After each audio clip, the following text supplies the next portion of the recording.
பிரபல இயக்குனரும் இசையமைப்பாளருமான கங்கை அமரன் விஜயகாந்தை வைத்து கோயில் காளை, வெள்ளைப்புறா என்று 2 படங்களை டைரக்ட் செய்திருக்கிறார். அவர் ஒரு 2-3 நாட்களுக்கு முன்னால் ஒரு பிரபல தொலைக்காட்சிக்கு ஆடியோ பேட்டி கொடுத்திருக்கிறார். அந்த பேட்டியில் விஜயகாந்த் கல்லு மாதிரி இருந்த மனுஷன், அவர் சாதாரணமாக உடல்நலம் பாதிச்சு செத்து போனார்னு சொல்றதுலாம் நம்பவே முடியாது, அவருக்கு செய்வனை வச்சுட்டாங்க.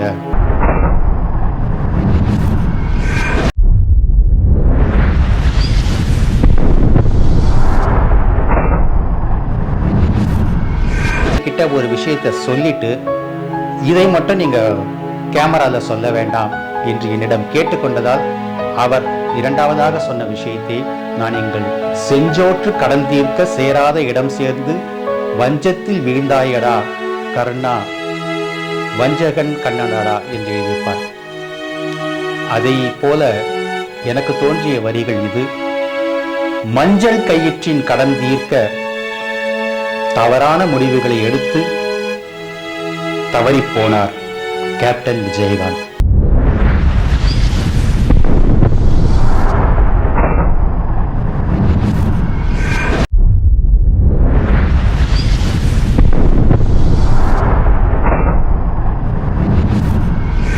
ஆனா அது மலையாள மாந்திரீகர்கள் தான் அதை செய்ய முடியும். தமிழ்நாட்டில் அதற்கான தேர்ச்சி பெற்ற ஆட்கள் கிடையாது.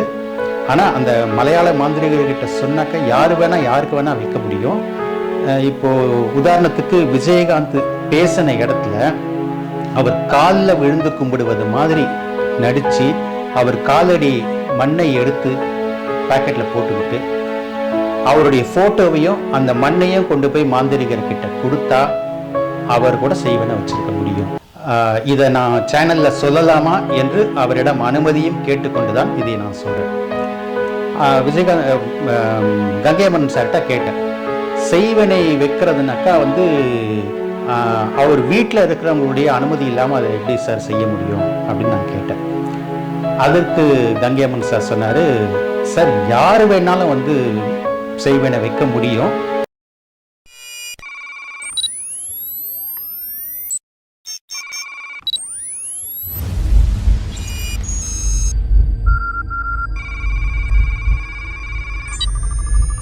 என் வேர்களாக விளங்கும் யூடியூப் நேயர்களுக்கு வித்தகன் சேகரின் அன்பு வணக்கங்கள். திரைக்கூத்து நேயர்களே, என்னுடைய வீடியோக்கள், அதாவது பல சேனல்களையும் நான் பேசுகிற வீடியோக்களை நீங்கள் தொடர்ந்து ஃபாலோ பண்ணுறதுக்கு என்னுடைய ட்விட்டர், அதாவது எக்ஸ் ஐடி வித்தகன் 86045 நீங்கள் ஃபாலோ பண்ணலாம்.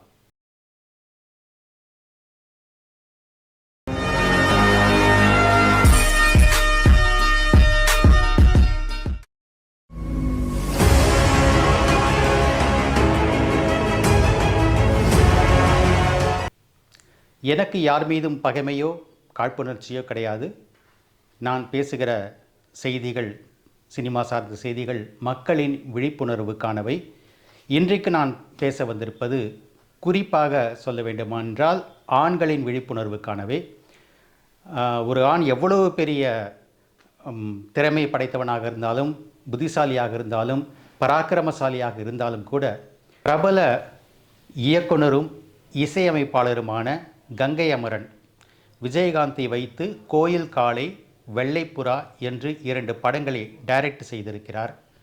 அவர் ஒரு 2-3 நாட்களுக்கு முன்னால் ஒரு பிரபல தொலைக்காட்சிக்கு ஆடியோ பேட்டி கொடுத்திருக்கிறார். அந்த பேட்டியில் விஜயகாந்த் கல்லு மாதிரி இருந்த மனுஷன், அவர் சாதாரணமாக உடல்நலம் பாதித்து செத்து போனார்னு சொல்கிறதுலாம் நம்பவே முடியாது, அவருக்கு செய்வனை வச்சுட்டாங்க என்று பேட்டி கொடுத்திருந்தார்.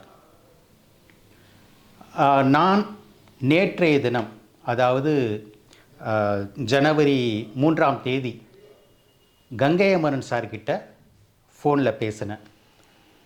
விஜயகாந்துக்கு செய்வனை வச்சுட்டாங்க என்று சொன்னீங்களே, அது எப்படி சாத்தியமாகும் என்று கேட்டிருந்தேன். அதற்கு கங்கை அமரன் சார் சொன்ன பதிலை நான் இந்த வீடியோவுடைய கடைசியில் சொல்கிறேன். இப்போது இந்த ஃப்ளாஷ்பேக் ஸ்டோரிக்கு வரேன். அந்த தயாரிப்பாளர் சொன்னதை கேட்டுக்கிட்டு இப்ராஹிம் ராவுத்தரை விஜயகாந்துக்கிடமிருந்து பிரித்து விட்டார். பிரேமலதாவை அதற்கு முன்பாக முறைப்படி பெண் பார்த்துவிட்டு வந்து, இந்த பெண் தான் உனக்கு ஏற்ற இல்லற துணைவியாக இருப்பாங்க என்று தன் நண்பன் விஜயகாந்திடம் சொல்லி அந்த திருமணத்துக்கு பிள்ளையார் சுழி போட்டவர் விஜயகாந்தின் நெருங்கிய நண்பர் இப்ராஹிம் ராவுத்தர். ஆனால் அதுவரைக்கும், திருமணம் வரைக்கும் இப்ராஹிம் ராவுத்தர் தான் விஜயகாந்துக்கு எல்லாமுமாக இருந்தார். அவருக்காக கதை கேட்குறது, அந்த கதையில் டைரக்டர்கள்கிட்ட திருத்தங்கள் சொல்கிறது, விஜயகாந்துக்கு சம்பளம் பேசுகிறது, அந்த சம்பளத்தை கேட்டு வாங்கி காபந்து பண்ணுறது, விஜயகாந்த் பெயரில் பத்திரப்படுத்துறது, இப்படி எல்லாமுமே விஜயகாந்த் தான் செய்து கொண்டிருந்தார். ஆனால் திருமணத்திற்கு பிறகு ஒரு தவறான நபரின் ஆலோசனையை கேட்டு இப்ராஹிம் ராவுத்தரை விஜயகாந்திடமிருந்து பிரித்து விட்டார் பிரேமலதா. அந்த தவறான நபர் ஒரு பிரபல பட தயாரிப்பாளர், இன்றைக்கும் படங்கள் தயாரித்து கொண்டிருப்பவர், தன்னுடைய பட கம்பெனியின் பெயரை அடைமொழியாக வைத்திருப்பவர். அவரும் ராவுத்தரும் சேர்ந்து ஒரு படம் தயாரித்தார்கள், விஜயகாந்தை ஹீரோவாக வைத்து. அந்த படத்திலும் ஒரு பார்ட்னர்ஷிப் பிரச்சனை. அதன் பிறகு அந்த நான் இப்போ சொன்னேன் இல்லையா, தவறான ஒரு நபர் சொல்லிட்டு, அந்த தயாரிப்பாளர் தான் மட்டுமே பணம் போட்டு ஒரு படம் தயாரித்தார் விஜயகாந்தை வைத்து. அந்த படத்தில் விஜயகாந்துக்கு பேசிய சம்பளத்தை கொடுக்காமல் ரொம்பவே இழுத்தடித்தார். படம் வெளியாகி பல மாதங்களாகியும் சம்பளத்தை கொடுக்கல. விஜயகாந்தை பொறுத்த வரைக்கும் அவர் ரொம்ப பெருந்தன்மையானவர். தயாரிப்பாளர் தன்னுடைய கஷ்ட நிலைமையை சொல்லி கொஞ்ச நாள் கழிச்சு வாங்கிக்குங்க என்பது மாதிரி வேண்டுகோள் வச்சாக்கா சரின்னு விட்டுருவார். ஆனால் ராவுத்தர் அந்த மாதிரி விட மாட்டார். ஏன்னா அவர் விஜயகாந்துக்கு ரொம்ப நம்பிக்கையான ஒரு தளபதி, அவருடைய மேனேஜராக, விஜயகாந்தின் மேனேஜராக இருந்தவர். எனவே அவர் ரொம்ப கிடுக்கிப்பிடி போட்டு, எவ்வளோ நாள் நீ பாக்கி வச்சுக்கிட்டே இருக்கிற, உடனே தந்து தான் ஆகணும் பணத்தை என்று கேட்டு வாங்கி விஜயகாந்துக்கு கொடுத்து விட்டார். இந்த வன்மத்தை அந்த தயாரிப்பாளர் மனதில் வைத்துக்கொண்டு திருமணத்துக்கு பிறகு பிரேமலதாவிடம் சென்று, குறிப்பாக விஜயகாந்துக்கு குழந்தை பிறந்த பிறகு, நீங்கள் இதுக்கு பிறகும் ராவுத்தருக்கு உங்கள் கணவர் நெருக்கமாக இருக்கிறத அனுமதிக்கக்கூடாது, அப்படி பண்ணிங்கன்னா உங்கள் சொத்தை எல்லாத்தையும் அவர் ராவுத்தர் அபகரிச்சிடுவார், ஏற்கனவே அவர் உங்கள் கணவரை வச்சு நிறைய பணம் சம்பாதிச்சிட்டார் என்று இல்லாத பொல்லாத கோல் மூட்டல்களை எல்லாம் செய்து விட்டார். இதை நம்பிய பிரேமலதாவும் இப்ராஹிம் ராவுத்தரோடு உங்களுக்கு இனிமேல் எந்த கான்டாக்டும் இருக்கக்கூடாது என்று சொல்லி விஜயகாந்திடம் அந்த உறவை துண்டித்து விட்டார். சரி, இப்போது கங்கை அமரன் சார்கிட்ட நான் பேசுனதை பற்றி சொல்கிறேன். இதை நான் சேனலில் சொல்லலாமா என்று அவரிடம் அனுமதியும் கேட்டுக்கொண்டு தான் இதை நான் சொல்கிறேன். கங்கை அமரன் சார்கிட்ட கேட்டேன், செய்வனை வைக்கிறதுனாக்கா அவர் வீட்டில் இருக்கிறவங்களுடைய அனுமதி இல்லாமல் அதை எப்படி சார் செய்ய முடியும் அப்படின்னு நான் கேட்டேன். அதற்கு கங்கை அமரன் சார் சொன்னார், சார் யார் வேணாலும் செய்வனை வைக்க முடியும். இந்த இடத்துல எனக்கு முக்கியமான இன்னொரு செய்தி நினைவுக்கு வருது.